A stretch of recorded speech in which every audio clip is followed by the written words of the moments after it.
So many people are back this week. The Hunger Games, Johnny Depp, Michael Bay, Netflix CEO is going crazy.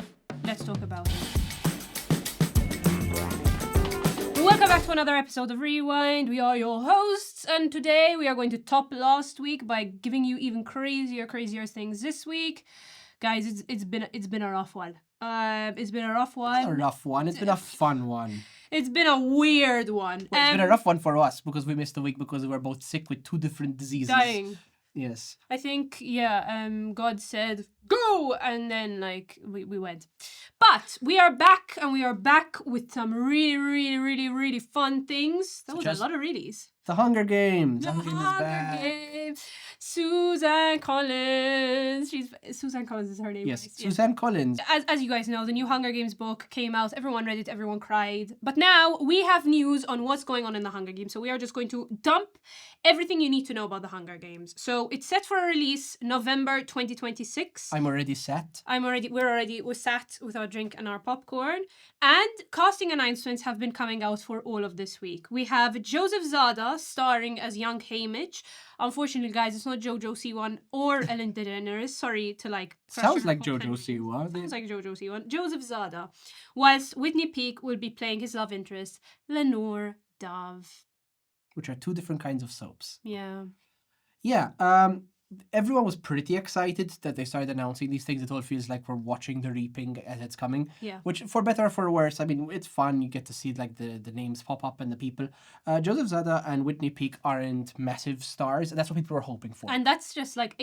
Yes. A+. They wanted a blank slate. They know what they're doing. Jennifer Lawrence was also a relative unknown at the time, Yeah. and it launched her career. This is amazing. I'm so excited for these two. McKenna Grace. Yeah. McKenna Grace was announced.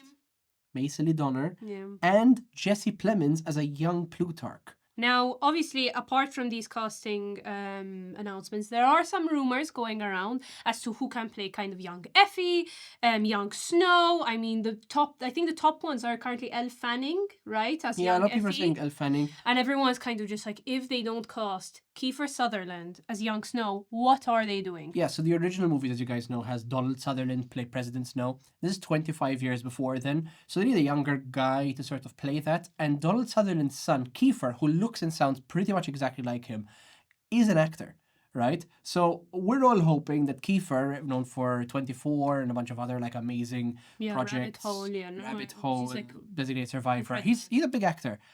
We're hoping that he gets to revive his father's role, which would be so cool. There is another rumor going around that Ray Fiennes might be playing Snow, which I wouldn't be too mad. Ray Fiennes would be cool. Ray Fiennes, King. But I mean, he looks exactly like him. He does. And I mean, if you guys don't know, basically the new Hunger Games movie, Sunrise on the Reaping, is about the 50th Hunger Games, known as the second quarter. Jennifer Lawrence's original one was the 75th, so we're 25 years before that. In fact, Plutarch, we've already seen him. He was famously played by Philip Seymour Hoffman, who has tragically passed since. But I think Jesse Plemons is going to do an amazing job in his place. I haven't seen Jesse Plemons do anything that wasn't just yeah, we love you. So we love you. Emma Mackey has been cast as the White Witch in Greta Gerwig's Narnia, and I could not be more happy that the sex education cast are finally branching out of that show and getting cast in these big pictures. Wasn't it supposed to be Charlie XCX? Yes. And I was confused about that rumor from the start, and I didn't question it. But I'm glad that Emma Mackey has now gotten the role. Apart from Emma Mackey, there are some other cast members that have been announced, featuring Daniel Craig as Diggory Kirk's uncle, and Meryl Streep, who's voicing Aslan. I mean, if you chose someone to voice God... I didn't know this. Meryl Streep is voicing Aslan. They changed the gender. Yes. Because I think they realized God herself is coming back. If you had to imagine God, who would it be? Obviously Meryl Streep. Meryl Streep or Morgan Freeman. Morgan Freeman as a lion. But Meryl Streep as a lion. So she's the lion, and then Daniel Craig is the witch. No. And then Emma Mackey is the witch. And then Morgan Freeman is the wardrobe. They hire Morgan Freeman to be a talking wardrobe. No, he doesn't say a single line. Okay, he's just there. Morgan Freeman is the wardrobe. Yeah. And if you were wondering, the story also explores the origin of Narnia, following Diggory and Polly as they uncover the magical world. So it's basically a reboot, exactly the same. I'm hoping that they add new elements, but I love Narnia, so I'm not complaining. The most important thing for me is that Greta Gerwig did what seemingly no one else could do, hashtag fucking girl power, which is she made Netflix give this an IMAX run. Go girl. This You is go, one girl. of the first Netflix movie, if not the I first think it is Netflix the movie, first. to have an actual theatrical debut. Impressive. They send movies to cinemas for a bit. They can get some Oscar nominations. You can't be nominated for an Oscar unless you've had some theatrical debut. But this is giving like an IMAX global run, which is absolutely amazing, especially considering our next topic. Yeah, Ted Sarandos is going insane, guys. He came out and at the Time 100 Summit, he kind of announced that Netflix is saving Hollywood and that people are bored of going to the cinemas. Yeah, to be specific, he's just like, we have the numbers, everyone's watching TV, they'd rather watch movies on TV. Quote unquote, we are saving Hollywood. Yeah, Ted. I'm not with you here, Ted. I'm not with you here. I either. actually posted on my Instagram story, it's hilarious that Netflix are just like, we only post on TV and everyone watches us, so that means that people only want to watch TV. I'm like, Yeah, basically, he's arguing really. that the shrinking box office numbers are a direct proof that streaming is doing better, which I'd argue is not the case. Just because people Yeah. are not going into cinemas does not mean people are also kind of transferring into streaming. It might just mean that they're doing none of those two things. So, Ted, just like, I would say questionable. I would say that Netflix has made a big, massive sort of shift, pulling movies out of theaters. Yeah. A lot of people now prefer being at home. And remember, if we go back 20 years, everyone was watching movies on tiny screens, and nowadays we have like 65-inch 4K OLED and like surround sound at home. The cinema experience has gotten a lot better at home, but I don't think Netflix replaces theatrical experiences. I think what Netflix is doing is it's allowing for more TV movies. Yeah. Right? The High School Musicals weren't supposed to be big cinema movies. They were supposed to go on TV. And They ended up doing yeah. that. But there were a lot of movies made straight for TV, and that's what Netflix is. But your Back to the Future is not coming out on Netflix, right? Absolutely not. Netflix is giving the world the best TV, along with HBO and Apple TV, but they're not giving Jurassic Park, right? No one's going to leave Netflix and leave watching a Netflix movie and go, damn, that was the most iconic film of all time. Chicken Jockey wouldn't have happened at home, right? Chicken Jockey's still happening 3 weeks later. Yeah, Chicken Jockey guys, wouldn't still, have happened at home. We're 3 episodes deep now, 4 weeks deep. Chicken Jockey is still happening till this day. Now You See Me, Now You Don't unveils Abu Dhabi shoots. Best name of all time. Now You See Me, Now Amazing. Like, they could have gone with Now You See Me 3. No. Yeah, I hope they don't make a fourth one because then, like, what are they going to call the fourth one? So it's like, Now You See Me, Now You Too Can See Me. Now You See Me, Now You Don't. Now You See Me, Now You Don't. And then 4 See Me, 4 Furious. Sure. Yeah, but basically Lionsgate have just announced that the new location for this insane franchise is Abu Dhabi. Like, we've gone through a bunch of locations. They went to Vegas, New York, Japan. There was London with Daniel Radcliffe. But now they are setting their feet down in Abu Dhabi, which is immaculate. They're filming in landmarks such as Yas Island, the Louvre in Abu Dhabi, and the Liwa Desert, which, chef's kiss.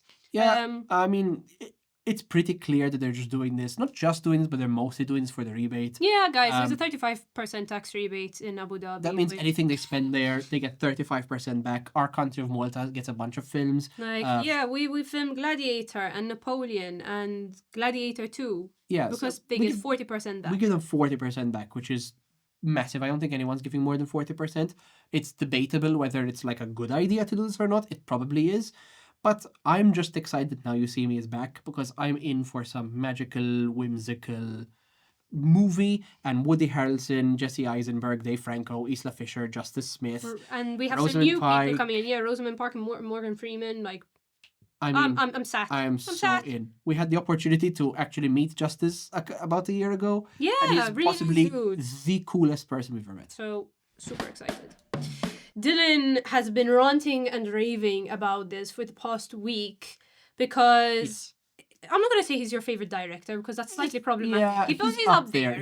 Unfortunately, he's up there. But Michael Bay and Sydney Sweeney are returning to team up on a movie adaptation of Outrun, the popular Sega video game. Oh, look, Michael Bay's directing a thing about the kids' IP. Yeah, do you remember when it came out that Michael Bay was making the Skibidi Toilet movie? Is that still a thing? Can we confirm that's still a thing? And also, can we confirm it? Because I don't know what that could be. Why you'd make that, but I am interested. Yes.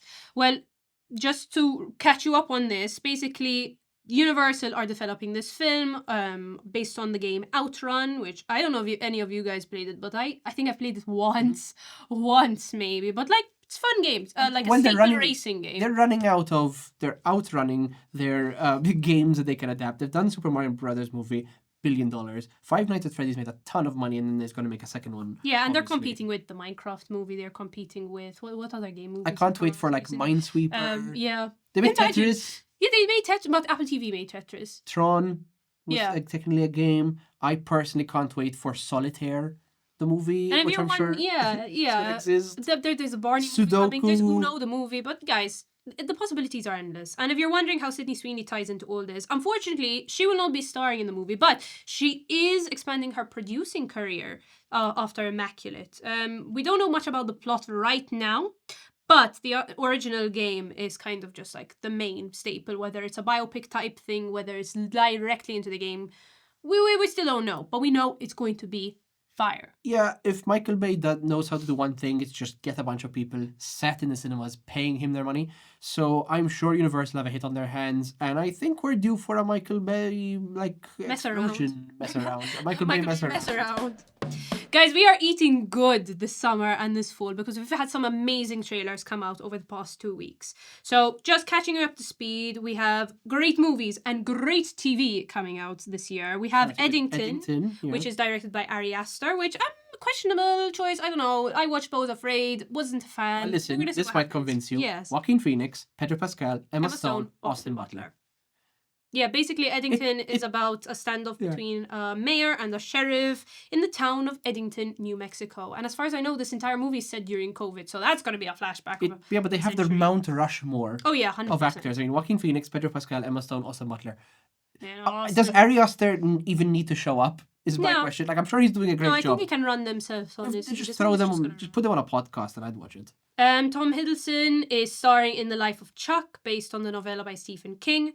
This movie is based on the 3 chapters of Charles Krantz's life. So his childhood, and as far as I know, possibly spoiler, this man does discover that he gets diagnosed with cancer, and we're kind of seeing his journey throughout his life. And this is directed by Mike Flanagan, known for The Haunting of Hill House. Yeah. So we saw the trailer. It was like insane. It was giving Spielberg. It was giving J.J. Abrams. I was sat. I think that's a comment of this episode. We're sat. We're sat, especially for the 4 Seasons, which is a movie about 3 suburban couples vacationing together, and it stars amazing couples such as Steve Carell, Tina Fey, Coleman Domingo, Will Forte. I'm in. Yeah, I think actually this is a limited series. It is, yes, it's the show. And it is directed by Sherry Springer Burnman and Robert Pulcini, who are the lead directors of Only Murders in the Building. So you just know this is going to be fan-freaking-tastic. Only Vacations in the Building. With Steve Carell and Tina Fey, come on. And Will Forte. And come on. And it's just like, it's giving White Lotus, like, tensions arise as like a husband brings a younger woman. Yes, it's a Netflix. So it's Netflix's White Lotus. It's Netflix's White Lotus. Speaking of Netflix. Wednesday season 2 is coming out, and I mean, the plot is pretty much the same as of season 1. It's now called Thursday.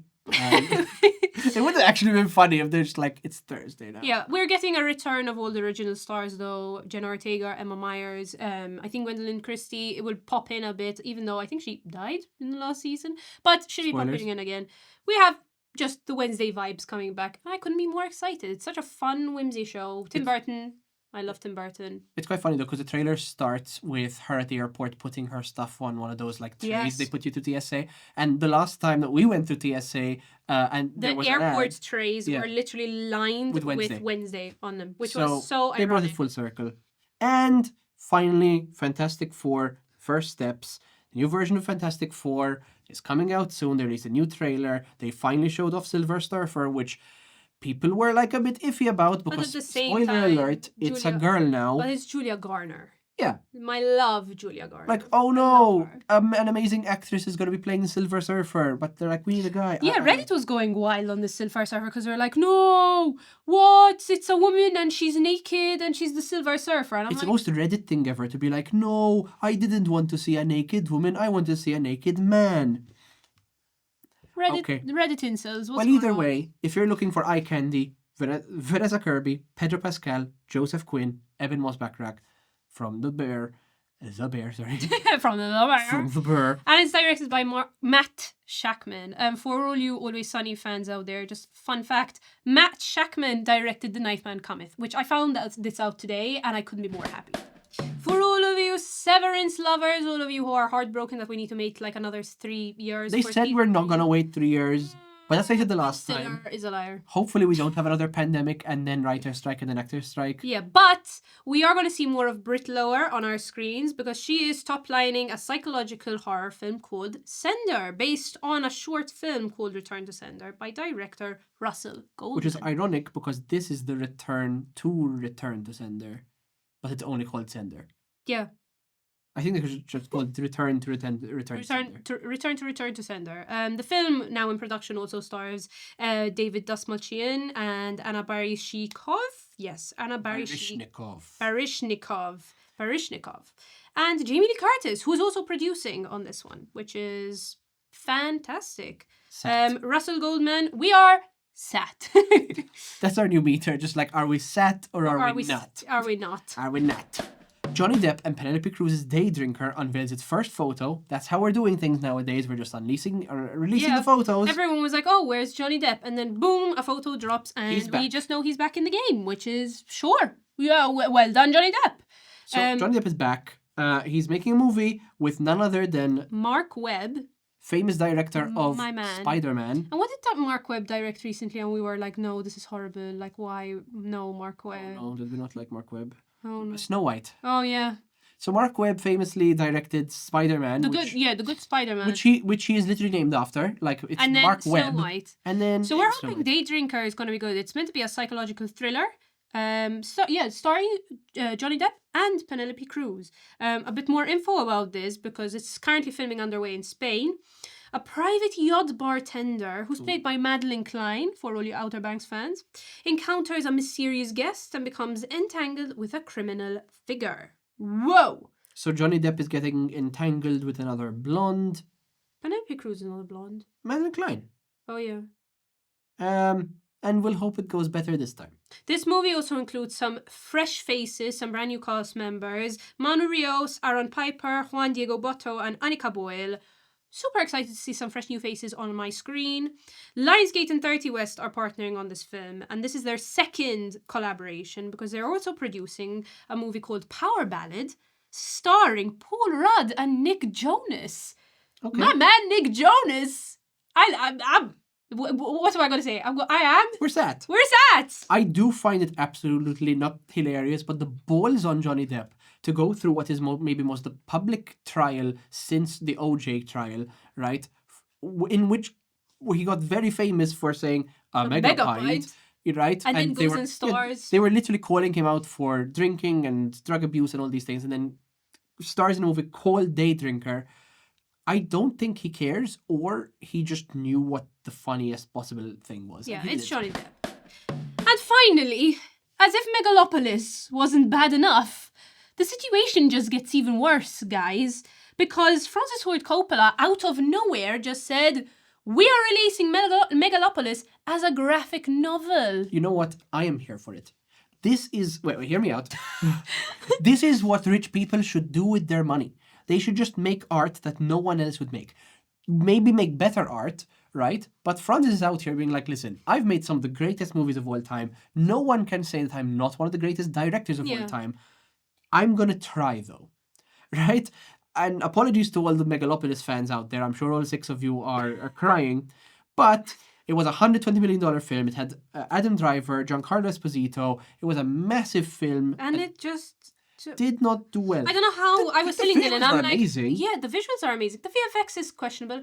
But I did tell Dylan, who in the media and the press lied about that movie getting a 10-minute standing ovation at Cannes? Because... Look, it probably did, but look, Ford Coppola by himself deserves a 10-minute standing ovation at Cannes. Yeah. Whatever he put out there, it could have just been like a carrot lying on the ground outside. 10-minute standing ovation for the man. He's changed the industry so much.